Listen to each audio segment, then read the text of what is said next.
Greetings. On your screen is a Hebrew phrase which translates in English as holy tongue. In a standard understanding of Hebrew, it's typically vocalized Lashawan Quadash. However, as some of my videos often focus on One West Israelites, it's worth noting that One West Israelites pronounce this phrase Lashawan Quadash. In this video, I'm going to briefly discuss this phrase, and at the end, I'm going to show the one known example of it to appear amongst the Dead Sea Scrolls, though admittedly in a spelling that proponents of Lashawan Quadash might find disagreeable. As I've discussed in previous videos, mainly on the accounts of others, the phrase cannot be found in the Bible, or better put, it's not part of the Hebrew Bible, at least not any extant copy of the Tanakh that we know of. However, it can be found in rabbinic literature, and as for an example of this, I'm going to show as I've done in the past, examples of it appearing in Miqra'ot Gedolot. Miqra'ot Gedolot is an edition of the Bible, sometimes just of the Torah, sometimes of the entire Tanakh, which couples the biblical text with commentaries and translations into other languages. So this is my copy of Miqra'ot Gedolot, specifically to the book of Genesis. I'm going to open it up, and I'm going to scroll to the 31st chapter where Rashi's commentary there employs the phrase. Rashi's an 11th century exegete. So here's the 31st chapter, and now as I go down to the middle of the page, we see Rashi's commentary on specifically verse 29, and what we see is that he employs the phrase Lashawan Quadash, or in the precise spelling that's preferred by proponents of Lashawan Quadash. Now again, I'm just showing this because to demonstrate that even though the phrase is not biblical, it is found in rabbinic literature. Admittedly, some might find Rashi's script difficult to read. It is somewhat different from the standard Hebrew script. For example, the shins get turned on their side. So I'll note that I also discussed this almost exactly 2 years ago in August of 2017 in a video on Vocab Malone's account titled Lashawan Quadash Takedown. And there I showed a commentary of Nachmanides from the next chapter, from Genesis 32. So I'd just like to replay a brief portion of what appeared in that discussion. Okay, so this is from Miqra'ot Gedolot. It's a rabbinic version of the Torah. What they'll do is they'll put the biblical text side by side or page by page together with an Aramaic translation or multiple Aramaic translations, and then multiple commentaries on it. So it's kind of like a study Bible and an interlinear, or a study Bible and a parallel Bible together. Exactly. Okay. And so yeah, it's very, very much like a study Bible, but the commentaries that they share are ancient. Not ancient, let me rephrase that. They're medieval, they're very old. So for example, on the page here, in the column on the right, we have the commentary of Rashi in that very strange looking script at the top right. And then in the bottom right is the commentary of Nachmanides, right? Now this is on specifically, this is for Genesis 32. What I'm going to do is I'm going to try to show a closer version of Nachmanides' commentary here. This is a close-up on this. Nachmanides is like 12th century or something like that, right? 12th century, 13th century. This is his commentary on Genesis 32. And where the key is, I used it to sort of point specifically at a phrase. And that phrase is Lashon Quadash, right? But that's the phrase that they use. They would pronounce it Lashawan Quadash. So let's now let me recap. Let me try to recap. So you've got this sort of Hebrew Jewish equivalent of a study Bible. That means there's some commentary with the Hebrew text as well as some parallels. So there's Aramaic as well, and it's all there in this work that you have. Then within that, one of the commentators, who's a very well-known one also, one of the commentators has the phrase in Hebrew that you're talking about, which is Lashawan Quadash, has it right there. Lashawan Quadash. Well, here's this thing. Now, I'm not saying Arya got it specifically from Nachmanides, but the point is we have three factors here. Factor number one. So we got it from some rabbinic, whoever heard it from was influenced by a rabbinic source, because it's unlikely he could read that in there, but probably someone else would have said the concept. Here's the thing. The three premises that I would put out there is point number one, or three propositions that are worthy of note. Point number one, the phrase, however you want to pronounce it, Lashon Kodesh, Lashawan Quadash, it's not in the Hebrew Bible. Point number two, it is in rabbinic literature. And point number three, Ariyah, the founder of Lashawan Quadash dialect, had a rabbinic past. So if you want to guess, where did he get this phrase that isn't found in the Bible? Where did he get it from? It's obvious. It seems very obvious that he got it from his rabbinic past. Okay, having shown that, I'd now like to turn to the Dead Sea Scrolls, as I said I would, as there is one place where the relevant phrase appears, and that's amongst a series of fragments that are listed as 4Q464. Okay, so let's zoom in on the relevant portion of the fragments, the relevant piece, and you should see it now. I'll reproduce the letters in red so that way you can discern which characters are there. And so there you see Lashon ha-qodesh, and what proponents of Lashawan Quadash might notice is that it's spelled with the wa. So if they were to, disregarding the definite article, the ha, if they were to pronounce that according to their system of pronunciation, then they would pronounce it Lashawan Quadash. Now, some of them might say that that's an erroneous spelling, or that someone added the wa, some proponents of Lashawan Quadash now are becoming vaguely familiar with the concept of the materes lectiones, so they might say that that's a mater lectiones.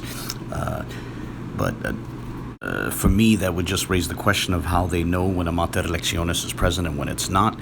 For example, if the wa in Kodesh, or Quadash as they might pronounce it, if the wa in Kodesh is a mater lectiones in their view, why isn't the wa in Lashon, or Lashawan as they pronounce it, why isn't the wa in Lashon also a mater lectiones, which is to say, why don't they pronounce the first word as Lashan rather than Lashawan? There are certainly many places in the Dead Sea Scrolls where Lashon is spelled without the wa, and there's even a few places in the Masoretic text where it's spelled. For example, Jeremiah 5:15, which is a verse that many proponents of Lashawan Quadash are familiar with, also spells Lashon without the wa. Whatever the case, getting back to the relevant fragment from the Dead Sea Scrolls, there's another interesting feature in there. Right underneath the words Lashon ha-qodesh, one finds four words, el-qamim safa berura, which means unto nations a pure speech.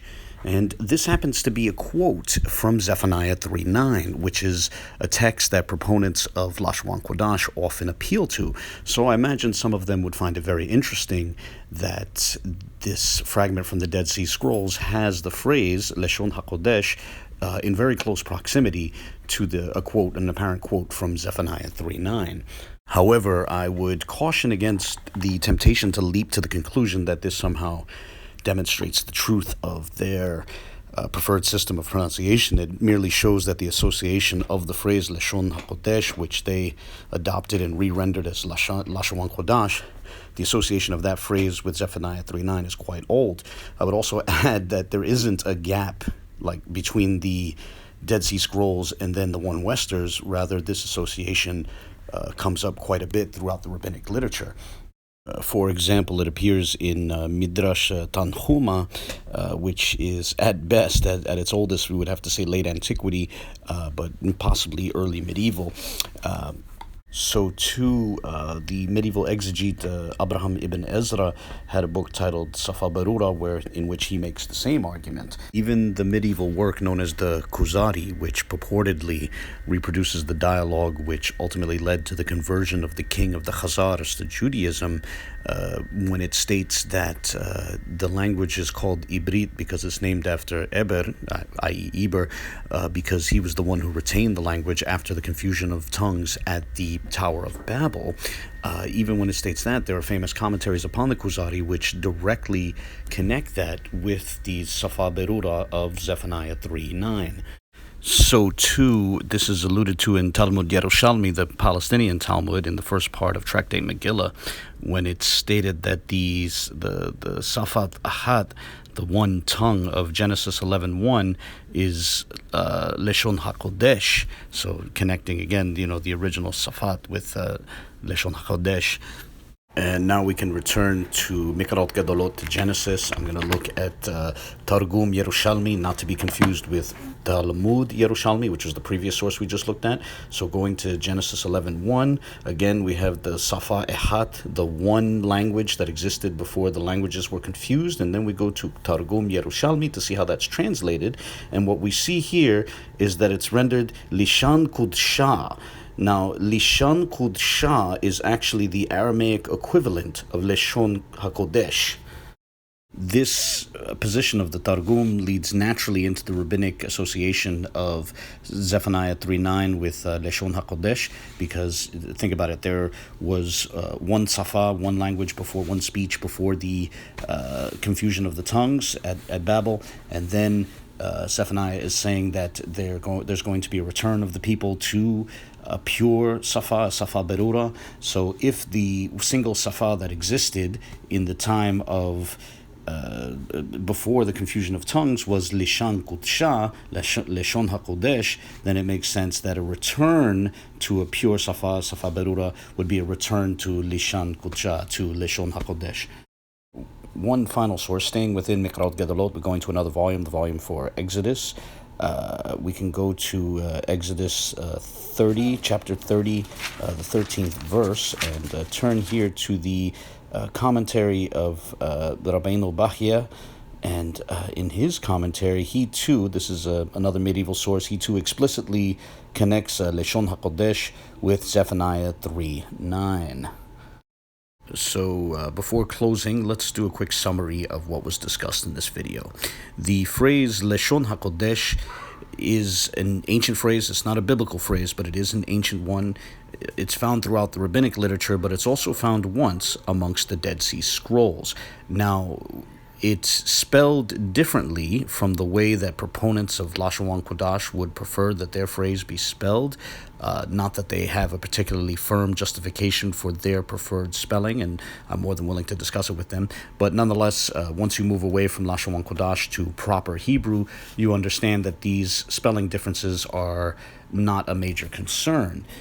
Whatever the case, in that same single fragment from the Dead Sea Scrolls, which mentions Lashon ha-qodesh, right underneath it, it also quotes Zephaniah 3:9. And it may well have been associating Lashon ha-qodesh with Zephaniah 3:9, just as proponents of Lashawan Quadash associate their system of pronunciation with that same biblical verse. However, as I showed, the association of the phrase Lashon ha-qodesh as a reference to Hebrew with Zephaniah 3:9 is found all over the rabbinic literature. It's in Talmudic texts and Targumic texts and various rabbinic commentaries on the Bible.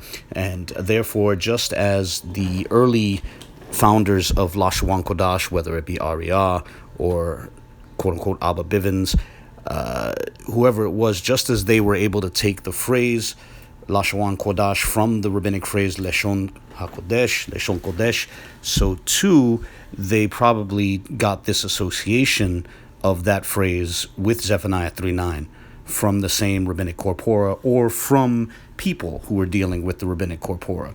Let's not forget that the early founders of One West had rabbinic pasts, and being associated with the commandment keepers, they were associated with people outside of the commandment keepers who were associated with mainstream rabbinic Judaism, and so therefore there was rabbinic influence there. I hope people enjoyed this interesting discussion. I hope people found it interesting, and I look forward to the comments of others. God bless.